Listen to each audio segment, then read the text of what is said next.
Hello, ഇന്ന് ഞാൻ ഉണ്ടാക്കാൻ പോകുന്നത് ഒരു പലഹാരമാണ്. പലഹാരം എന്ന് പറഞ്ഞാൽ ദോശ എന്ന് പറയുക, വരട്ടി, അമ്മിയാരട, കറുപുറു ഊറ്റപ്പം എന്നൊക്കെ പറയും, ഓരോരുത്തർ ഓരോ മാതിരി.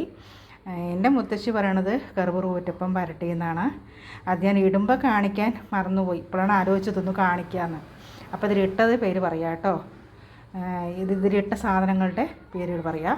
പച്ചരി 2 ഗ്ലാസ്, പുഴുങ്ങലരി 1 ഗ്ലാസ്, കപ്പൽമുളക് കുറച്ച് ആവശ്യത്തിന് എരിവുള്ളത്, ഇത് വേറെ എരിവുള്ള പലഹാരമാണ്, അതുകൊണ്ടാണ് കപ്പൽമുളക്, കുരുമുളക് 1 സ്പൂണ്, ഉലുവ 1 സ്പൂണ്, കടലപ്പരിപ്പ് 1/4 ഗ്ലാസ്, വെള്ള ഉഴുന്ന് 1/4 ഗ്ലാസ്. പണ്ടൊക്കെ കറുപ്പ് ഉഴുന്ന് ഉഴുന്നാണ് ഇടുക, പക്ഷേ ഇപ്പോഴൊക്കെ വെള്ള ഉഴുന്നല്ലേ കൂടുതൽ എല്ലാവരും ഉപയോഗിക്കുന്നത്. ഞാൻ വെള്ള ഉഴുന്നാണ്, തൊലിയില്ലാത്ത ഉഴുന്നില്ലേ, അതാണ് ഇട്ടിരിക്കുന്നത്.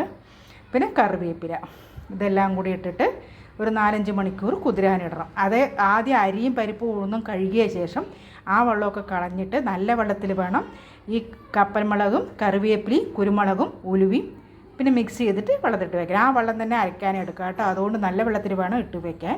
പിന്നെ ഇത് കഴുകി കളയരുത്. ഒന്നും കൂടെ പറയാൻ മറന്നു, കായക്കട്ട, കായപ്പൊടിയാണെങ്കിൽ അരച്ചിട്ട് മാവിൽ മിക്സ് ചെയ്താൽ മതി. ഞാൻ കായക്കട്ടയാണ് ഇട്ടിരിക്കണത്, ഇതാ കണ്ടോ, എൻ്റെ കായക്കട്ടയാണ് കേട്ടോ. അത് വെള്ളത്തിൽ കിടന്നിട്ട് അരിഞ്ഞു ഇതാവുണ്ട്, അത് അരിയുമ്പോൾ ശരിയാവും. കായക്കട്ട, പിന്നെ കപ്പൽമുളക്, കരിവേപ്പില, കടലപ്പരിപ്പ്, ഉഴുന്നുപരിപ്പ്, പച്ചരി, പുഴുങ്ങരി. ഇനി ഇതെല്ലാം കൂടെ ഒന്ന് അരച്ച് കാണിച്ചു തരാം. നൈസായിട്ട് അരയണ്ട കേട്ടോ, കറുപിറുന്നേ അറിയാൻ പറ്റില്ല, കറുപിറു ദോശ പറയണത്. കാണിച്ചു തരാം. ഇതാട്ടോ, ഞാൻ അത് അരച്ചു, എല്ലാം അരി അരച്ചു. ഇത് ഞങ്ങൾക്ക് ഇന്ന് രാത്രിക്കും നാളെ രാവിലേക്കും കൂടിയിട്ട് അരച്ചെടുക്കണം. ഇവിടെ എല്ലാവർക്കും ഇത് ഭയങ്കര ഇഷ്ടമാണ്, അതുകൊണ്ടാണ് കേട്ടോ അത് കൂടുതൽ അരച്ചെടുക്കുന്നത്. നിങ്ങൾക്ക് ആവശ്യമുള്ളത് ഇട്ടിട്ട് അളവ് കമ്മിയാക്കിയിട്ട് ഇട്ട് അരച്ചാൽ മതി. ഞാൻ 2 ഗ്ലാസ് എന്നുള്ളത് നിങ്ങൾ ആദ്യം 1/2 ഗ്ലാസ് അരി അല്ലെങ്കിൽ 1 ഗ്ലാസ് അരി ഇട്ട് അരച്ച് നോക്കൂ. അറിയാത്തവർ, ചിലവരൊക്കെ ഉണ്ടാക്കുന്നുണ്ടാവും, അറിയാത്തവർക്കാണ് കേട്ടോ പറയുന്നത്. ഇത് അരച്ചത് ഈ പരുവമാണ് അരയ്ക്കേണ്ടത് കേട്ടോ. കണ്ടോ തരി, അതായത് നൈസാവാൻ പറ്റില്ല, ഇങ്ങനെ ഇരിക്കണം, റവ പോലെ. അപ്പോളേ ആ ചുട്ടിട്ട് മുരുക്കനെ ചുട്ട് തിന്നുമ്പോൾ ടേസ്റ്റ് ഉണ്ടാവുള്ളൂ. ഇതിൽ ഞാൻ ഉപ്പ് ഇട്ടു, അരച്ചിട്ടുണ്ട്. മാവ് മൊത്തം മിക്സാക്കിയിട്ട് വയ്ക്കുക. ഇത് പുളിക്കാതെ അരച്ചു ചൂടണം, അപ്പളും ചൂടാ, അതൊരു വേറെ ടേസ്റ്റാണ്.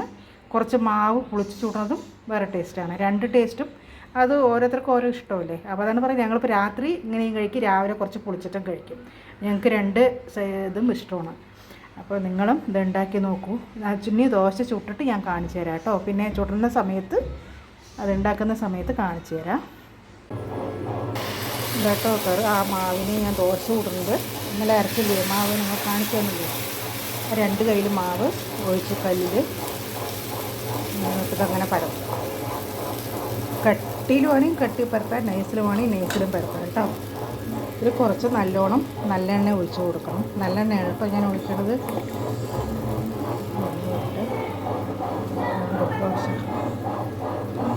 ദോശ, ഇതാണ് കറുപുറു ദോശ.